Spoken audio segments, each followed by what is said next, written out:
Now, without further ado, I think we're ready to talk about some anime. What do you think, guys? Yeah, let's talk about some current anime. We've been reminiscing on Naruto and Yes. Bleach and the legalities of Crunchyroll. Let's get into the good stuff, guys. Yes. Yes. And first on the plate is the reigning champion. We're going to talk about my hero. Because, guys, season 6 of Boku no Hero Academia is out.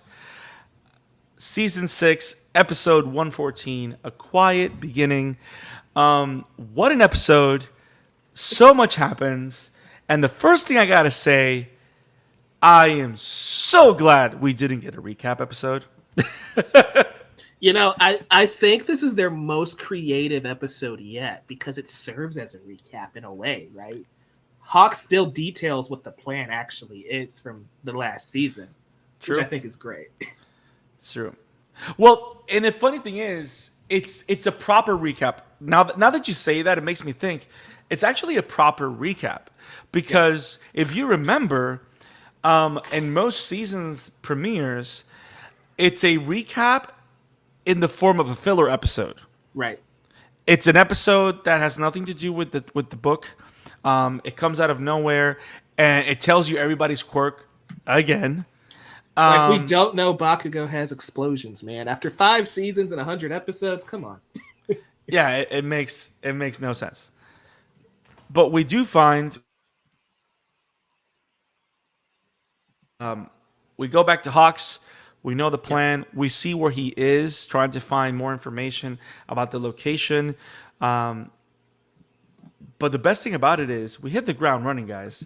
The operation has started from the very first episode, which means for our amusement, I think we're focusing on getting this going to where it needs to go. And it didn't feel rushed. And I don't know, man. As a manga reader, I'm tense watching this episode because we know what's coming, but at the same time, I'm enjoying every minute of it. So, guys, thoughts. Isaac, MHA, Season 6, Episode 114. What are your thoughts? Did you have a favorite moment? Are you excited for what's coming? Is this a perfect episode? Tell me something, Isaac. I love Miracle. Yes. Yeah, well said. Since he muted himself back, I assume he's done. That's the review. Bye. That's the review. Well, I'm gonna fix him for a sec. So I'll go. Don't worry about it. So Isaac likes thick bunny people. I mean, like I always say, guys, thick thighs save lives, and that's what Mirako's doing in this episode. So, this is something that we would do last season for My Hero Academia. I mean myself, our good friend Leo Rydell of Geekly Goods, and Isaac. Shout out to Leo. Shout out to Leo. Go subscribe to Geekly Goods. We would go through the manga, right? And so I've kind of made a habit of rereading the manga chapters as the episode drops, right? And trying to see how it's paced. And we've determined that the best pacing for My Hero Academia is adapting 3 chapters an episode. Anything less than that, it drags too slow. Anything more than that, it usually feels rushed. This episode, of course, adapted chapter 258, titled Friends, 259, which is where the episode gets its title, A Quiet Beginning, and then chapter 260, which is called Life's Work, which is what the doctor goes on about at the end of the episode. So I think, like you said at the top, Brandon, we hit the ground running. This is basically a perfect episode of My Hero Academia. It's a perfect reintroduction to this story without being an awful filler recap like we usually get. I just think it's great. I think it's beautifully animated. I love the intro, right? They go full comic book with this new intro. Yes. And it's beautiful. Yes. Good. No, I'm glad that you brought the opening up because in great homage way, right? Because one of the things that we love about Horikoshi-san is that he loves paying homage to what he loves.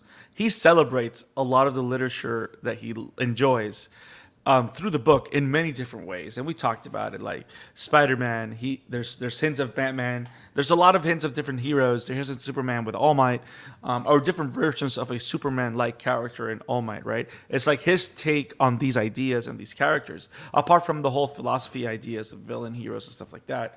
But I love how it's interesting. And some might argue that, yes, we've seen very big battles already. Like we saw Overhaul, we saw the Camino arc, and all that stuff. But I love how the opening is full-blown comic book. And this period, this what's coming as a manga reader, right? Without spoiling anything, what's coming, I think it's the closest to a crossover arc that we've gotten in My Hero in terms of scale. You know what I mean? Like, in terms of scale of like Crisis of Infinite Earths, in terms of scale of something like Secret Wars, like every single character in this world is involved in this. Yeah. Like nobody's left out. It's not just a fraction. It's not like, because with Overhaul you can say that everybody was there, but no, there's a lot of people that wasn't there. You have a lot of important key players. But here, everybody on both sides of the battle is here. Big things are happening. Big things are promised. So many things are teased. Like the biggest one that I love is, which is a tease in the opening. It's going to sound like a spoiler, but it's not. Don't worry about it. Because we all knew this was coming. But we know that Tomura Shigaraki works hand in hand with All for One. Mm-hmm. And he's getting more power from the Doctor. We don't know what that power looks like. But the way they illustrate Shigaraki's hand and the center of his hand as a tease of what's coming. There's so much in this opening that's just so great. So Even how awesome. they shade Deku in the opening. Yes. You notice how the shadow hits his face. And it's the same way that it hits All Might's face. Yes. And it's like they embrace, like, All Might has always been drawn like a Western comic book character. Yep. But the fact that the intro went full on Western comic book style. Yes. And they remembered to, like, you know what, let's make Deku kind of look like All Might in this intro. Which Yep. I thought was genius. And again, we're not even in the episode. That's how amazing that intro and opening sequence was. But getting into it, I love, just picking up right where we left off, seeing the anger in Eraserhead and President Mike's eyes after what happened with Kurogiri last season. Seeing Miriko, the hero we haven't really seen much up until this point, just go ham on Nomus. Nomus that were, again, if you guys remember, some of the most powerful characters in the series. She tore through like 10 of them like they were nothing. All to get her own episode next week titled The Number 5 Hero, Miriko. I can't wait. I'm a Miriko stan just like Isaac. It's a fun thing. Yes. She's awesome. She's just awesome and epic. It's just great. It's so good. I love how all the characters are divided. I love the one shot on Ed shot. Wink, wink. There's a lot of this episode, and it's funny because it's an episode that a lot happens but nothing happens. Yeah, that's why I think it counts as a recap, right? Because they got us up to speed, even though nothing really happened until the very end. Yeah. Yep. Nothing really happens till like the very end of it. Again, can we? I hate this guy. I hate this character. We've barely spent time with him, and I hate him because he's like, it's like the epitome of pure evil. But at the same time, I like how we're entering that territory, right? And that's kind of like what they're telling us. Like, this is the darkest that My Hero has gotten. Like, we're seeing true evil manifest itself. Because especially when President Mike grabs him, right? Apart from the fact that we just saw President Mike, was it now or before? I think it was this episode or the last episode of the last season. We saw President Mike talk with Aizawa, and President Mike literally says that if I see this guy, I'm gonna blow his brains out. Kind of, he's gonna but then he's not doing it because President Mike is first and foremost, he's a hero, So the idea that he grabs him and he says, So you have some type of regeneration quirk, which again, wink, wink. He's a doctor. Wink, wink. He's supposed to save people. Wink, wink. He's killing them and turning them into monsters with with the regeneration quirk to self all for one, which is the symbol of pure evil. Which it's funny because he's kind of like an amalgam or a representation of what a serial killer looks like, Yeah. which is crazy because I wasn't expecting to see someone of that nature. And also, he's someone that's quirkless, so he was able to. So we don't. So he's being kept alive because All for One gave him this, so he can continue to do evil. Yeah, So it's insane. And I'm glad you Yeah. mentioned the serial killer angle, right? Because he's talking about Shigaraki being his masterpiece. And I'm Yeah. getting some major Professor Pig vibes from Batman. yes, And it's like that. it's that is that in a mixture of Mr. Sinister from X-Men, Yes. where he doesn't care what he does. He just lives for his science and to create the perfect being. Yeah, it's twisted, and like the entire story of the Nomu was always kind of disturbing. But Yeah. once we found out about Shirakumo last season, it's just insane because like President Mike was saying, you have the power to cheat death. You know how useful that would have been to prevent All Might from going into retirement, to save so many people dying of cancer, but instead he lets All for One use this power, stay alive, and he's building the second coming of the devil, essentially. Yep. It's twisted, it's dark, and that's why again my hero's very somewhat colorful and lighthearted opening is just funny. Because if you go back to last season, that was a dire opening, and this is not. Yep. And I think it's kind of messing with the audience a little bit because Yep. the anime watchers don't quite understand what's about to happen. Yep. But then you look at some frames of this intro, and I think that's what stands out to me about the intro and ending of this show, right? This is the most manga imagery any intro of My Hero Academia has ever used. They just straight up took Horikoshi panels and colored them. That's how much they True. took. True. And did you notice that they did it in a grain form similar to Into the Spider-Verse? Oh yeah, Yeah. Yep. That was a nice touch. it's so great. Isaac, I see that you're back with us. You have any thoughts on MHA? It's a perfect startup chapter episode for a season. And Yeah. I'm glad that they didn't sort of like. Are you talking much about are you talking about the right thigh or the left thigh? I want to make I was just speaking that the well, That was so bad. I'm always sorry. always both, but what I'm talking about is well, okay, this is just getting ridiculous. But Yes. anyway, what I'm trying to say is that while I did think was it the last season that had that quote unquote filler. A filler recap episode. It was every season except for season 1. Yeah, Which didn't but they require a recap because it was season 1. Exactly.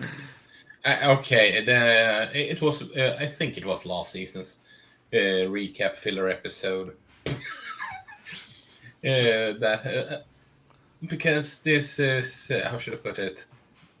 It would be knowing what's about to happen. It would be quite whiplash inducing going from a lighthearted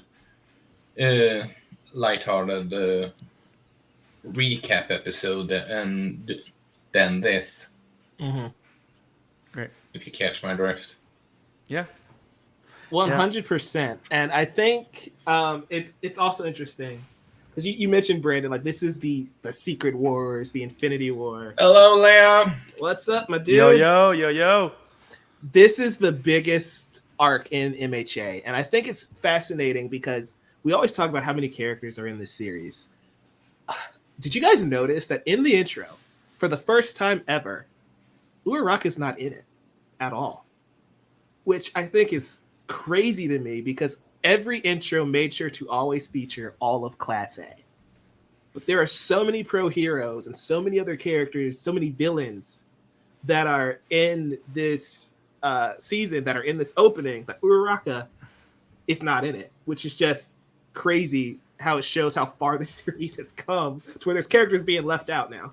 Which is kind of funny. Thank you, my guy. It took a lot of work, but rebranding the show has been worth it, I'd say.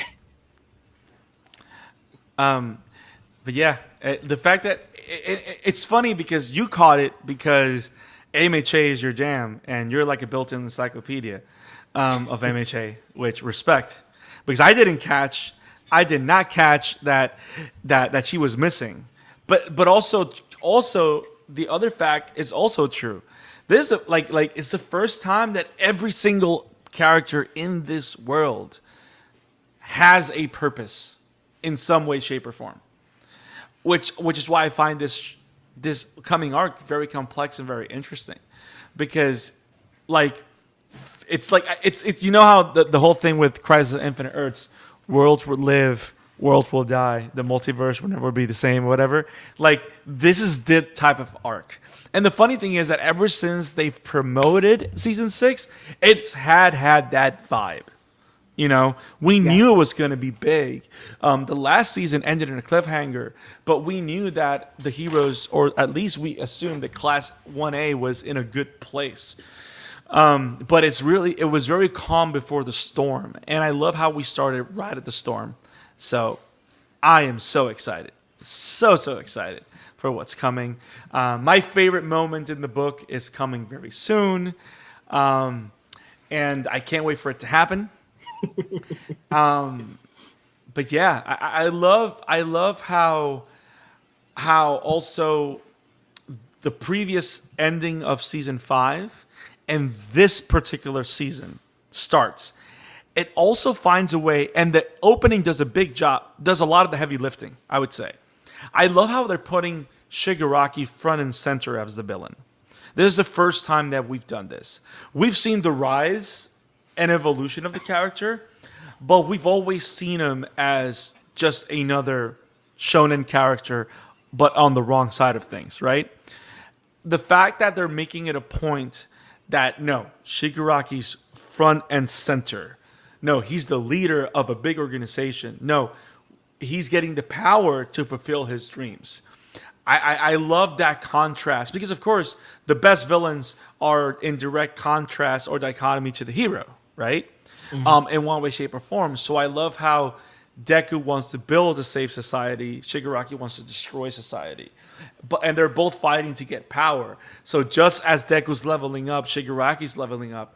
But the fact that in the opening, we're seeing Shigaraki as the central evil figure against the entirety of Hero Society, it shows a dark shadow on the very happy opening that we're seeing.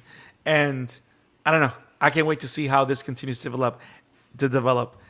And yes. This imagery. Once you know, you know.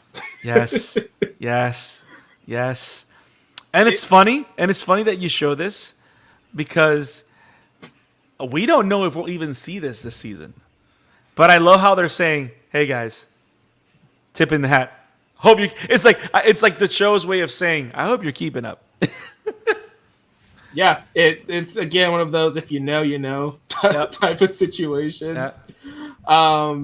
But yeah, man, there's a lot to enjoy in this episode. I think it's just a great start. It gets you right into it, and that cliffhanger, right, with Mirko busting through the lab and she just smirks and says, "Are you the real one?" It's so great, so great. There's a shot, and I'm not going to show the manga panel because it's a spoiler. Hold on. And Leo, what you're describing is well thought out art. So I agree. Yes, sir. It's amazing. It's not coincidental, and it's so well done. Yeah, we mentioned this a few times last season, Leo. A lot of stuff happens, and I'm glad you mentioned that because there's this shot, right? Yes. And again, I'm not showing the manga version of this panel because that's a spoiler. But they did the thing, and if you know what this means. And I'm like, dang, we're really going all out with the manga imagery here. Let's just say spring, right? That's crazy. Yep. But yeah, I love the animation too. Like the recoil that they add to Miruko's thighs is just hilarious to me. Like what that is such a funny detail, but it just shows the power. She's basically the Rock Lee of the pro heroes, right? She's not being able to manipulate fabric like Best Jeanist or shoot fire like Endeavor. She just goes in for the punch, for the kick. That's what she does. I would say she's more the guy. The guy. Like she's just unlocking the gates, bro. And just going at it, bro. Like every time we're seeing she's just going faster and faster and faster.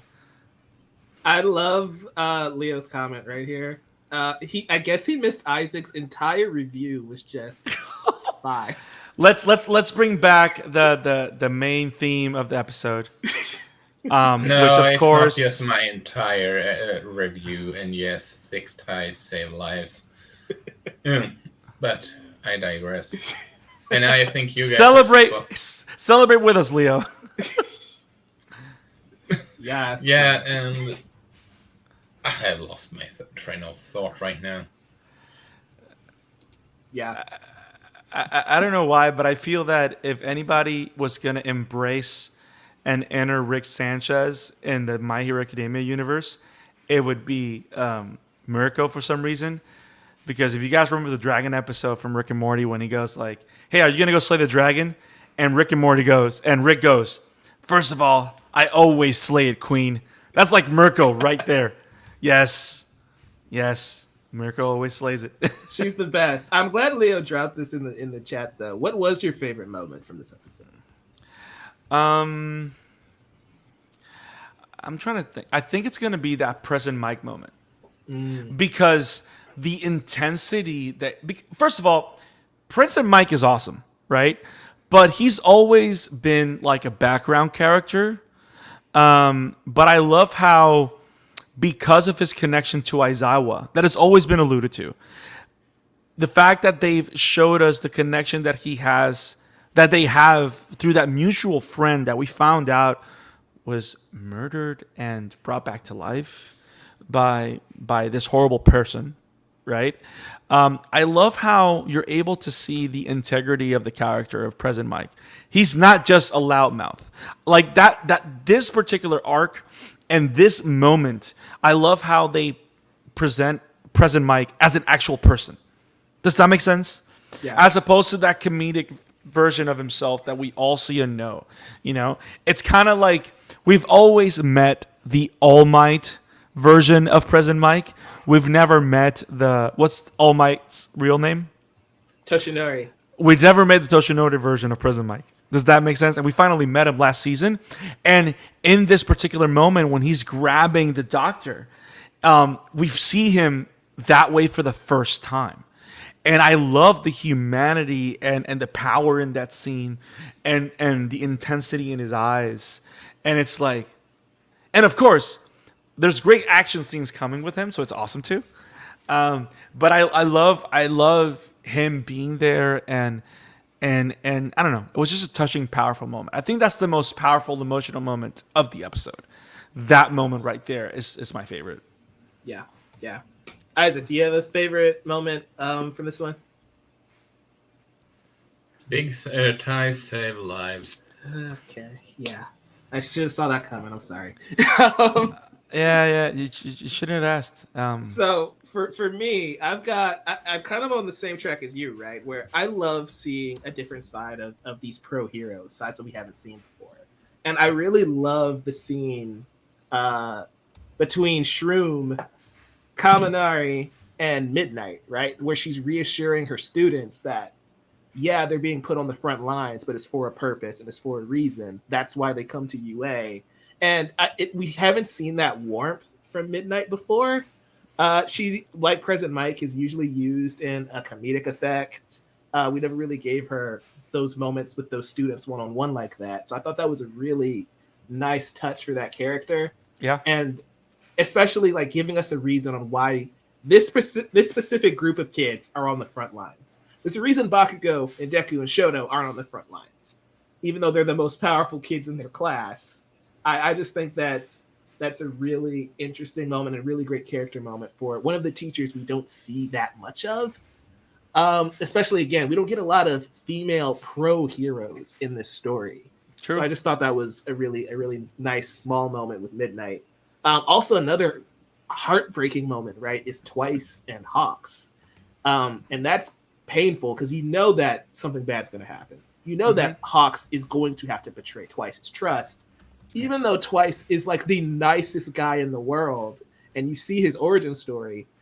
I don't even think if anything went right, it's that Joker additive of one bad day. Yep. Twice should not be a villain. Hawks even Yep. sees that. And that it's just going to hurt even more when that betrayal eventually happens. And the intro even alludes to it a little bit Yep. with like seeing Sadman's Parade and seeing Hawks. And it's like, gosh, that's Yeah. going to hurt. And seeing it set up here is like, that's going to make it hurt even worse when we get there. Yeah. Yeah. Yeah. So he says, love the moment when the heroes get tricked. Is he talking about the fact when they thought? When I think it's when Garaki he's using Twice's quirk and he's not really there, right? When Right. Yeah. Yeah, that was a nice oh my god. Well, that too, Leo. She can ride me any day. And with that, thighs and tits. So this is it's as thirsty as that cover. So this particular No, it had comment. it had to. I mean, you said enough. So thanks for the help, Leo. But everybody. yes, no, but that was a good moment too, because they thought they had him, but of course it can't be that easy, right? Yeah. Now, are you guys excited that it's going to be 2 consecutive cores? So we're getting a total. I think it's almost 26 episodes. I think it's the total episodes that we're getting, and it's going to be consecutive cores. It means that whatever break we get, it's going to be minimal. It's not going to be 3 months. It'll probably be maybe a month, and we'll get the next core right away. Maybe it'll be something similar to Spy Family that only went on break for 3 months. I don't think it's going to be that long. But I'm excited because to think if they're prepared to do, because correct me if the way I see it is in terms of production, right? You start a season because you have at least 70% of the season in the can, right? And you're touching up the last couple of episodes to be able to air them by the time they're due, right? So because you can't, so if they're ready to do 2 consecutive cores, it means that, especially where the story is headed, they gotta have already a team working on season 7 to be able to keep up and bring season 7 again next fall. So I'm actually excited that it hypes me to the idea that there won't be that much of a gap between seasons. So I mean, Bones pretty much only do My Hero Academia, so. I mean, they do other stuff, but I get what you're saying. Yeah, so I just want to make it clear for everybody. Bones, aside from the pandemic year, they've always done 2 cores a season for My Hero Academia. So I feel like, as from a production standpoint, it's no different than usual, which is great. But on the flip side of that, I think I prefer Spy Family's model of 13 episodes spread out, having the 2 cores separate, simply because My Hero Academia aired in the spring, and we didn't get the next season until the following fall. So it's been about 18 months since season 5 aired. So there's just longer gaps in between seasons of My Hero Academia because they're letting the manga get a certain distance, then they start adapting the chapters that they have. Whereas Spy Family, they're doing the same amount of episodes as a season of My Hero, but we're getting more frequent drops. So in Spy Family's case, we're in Core 2, about 3 months removed from Core 1, but we'll probably get Season 2 in, 12 months instead of the 18 we got between My Hero seasons? Possibly. And they do the map way with the last season, whenever that happened, and they make the final season Core 1, final season Core 2, final season Core 3. See, but that's the funny thing with Attack and Titan. I think that's a very particular animal, because when you analyze it, they're not really cores, because cores tend to be the same length, and they're varying in length, and they also feel very isolated from each other. Apart from the fact that we know it's the final season. Yeah, So but if they are not cores, then they shouldn't put current course as the final season, part 1 and part 2. But I get what you're saying. And I don't disagree with you. I agree with you 100%. But they know that we're suckers, and we're gonna watch it anyway. You could have had the movie, Yeah. but you guys didn't want it. Hey, I don't want. it probably. I don't want a movie because the anime movies always comes a months later here in Europe than what it is in US, and it comes months later after to US than what it is in Japan. So it benefits us better if it's not the ending doesn't come as a movie. So Isaac doesn't want the movie. He wants the musical. So, I mean, there is a stage play of Attack on Titans being made. and I So know you love it. So without getting into My Hero Academia manga spoilers, what are your thoughts on Geekly Goods' comment right here? oh, it's a World Heroes Mission. Sorry, maybe I'm a bit biased considering. I'm not gonna lie. Considering our interview with Ryan, I might be a bit biased, but I feel the World Heroes Mission. I'm gonna tell you something right here now, and I'm not ashamed. I'm a Two Heroes guy. That's my MHA movie. To me, there's nothing like Deku and All Might fighting side by side with fake mech against fake Magneto. To me, that's just the best ever. And that's just me. I'm a Two Heroes guy, man. He called it. Hey, it's all good, bro. I appreciate the love. Now, I wonder. Oh wait, Mike, do you say your part? Tell us what's your favorite, and then I'll say my comment to close out the conversation. So I love Two Heroes. I love Heroes Rising.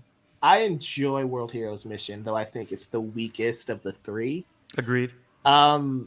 Heroes Rising, I have a love-hate relationship with that movie because Horikoshi, again, has stated that was his original planning for the end of My Hero Academia, right?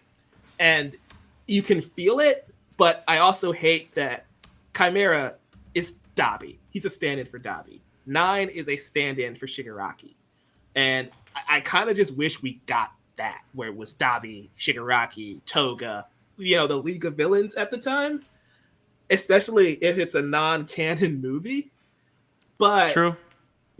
Considering what they had to work with and they had these other stand-in characters, I think it's great.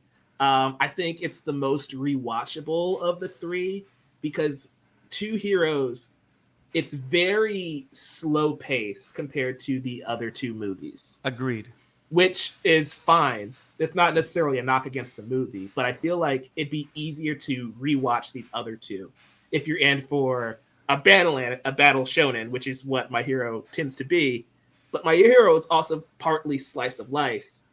And that's where Two Heroes kind of shines because we're seeing Deku, plucking him out, putting him in a new environment, seeing how he interacts with that world. And then we introduce the action scenes.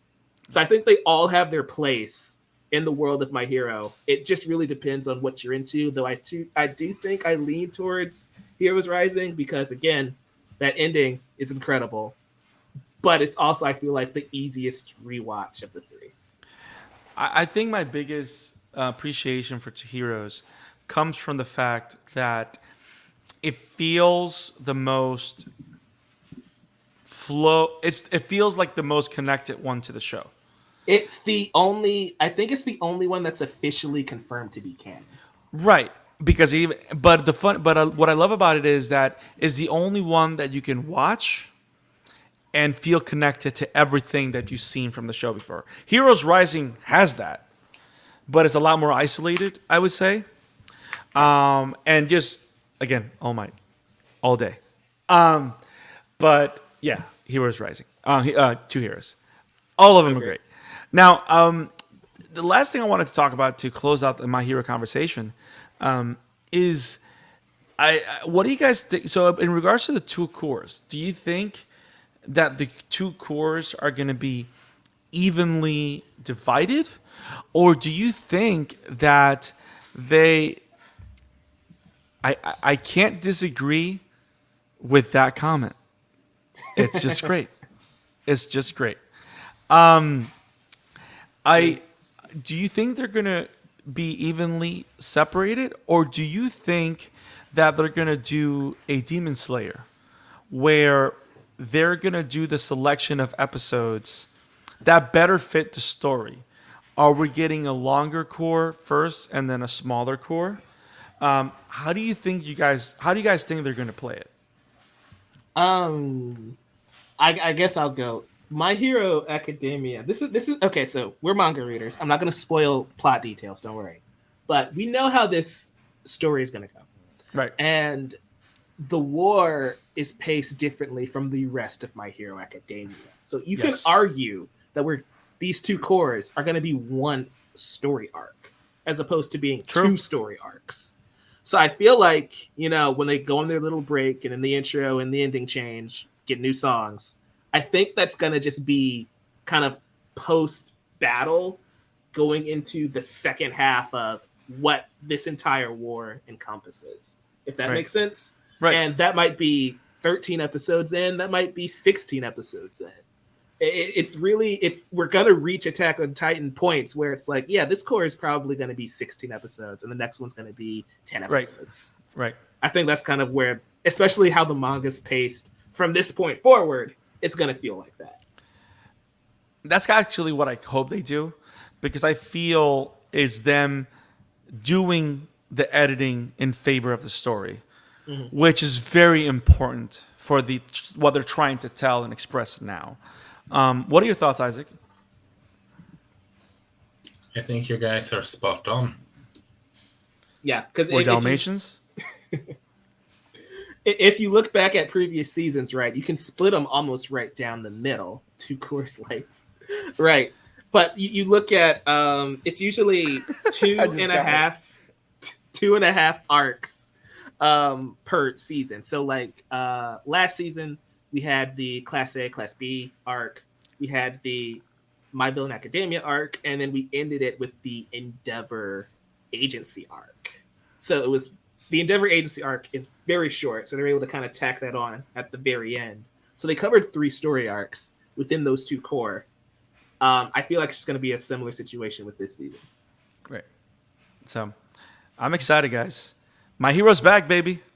I'm excited that we get another episode of My Hero next week. I can't wait to get back with you guys and talk about some more My Hero next week. And if you want to catch us on the flip side, make sure you click like and subscribe to our YouTube channel so you don't miss any streams or any coverage every Sunday. We are doing My Hero Academia and Spy Family next week. And whenever Chainsaw Man and Bleach starts, we'll be going to be covering that the week after. So, guys, you can find me at the Scarlet Fan 52 on Twitter. You can find Isaac where? Work at Robin Entertainment and on Emblemaniac on Twitter. And you can find the Novice Cinephile at Novice Cinephile, youtube.com/Novice Cinephile as well. See you in a bit. We'll see you in a bit, guys.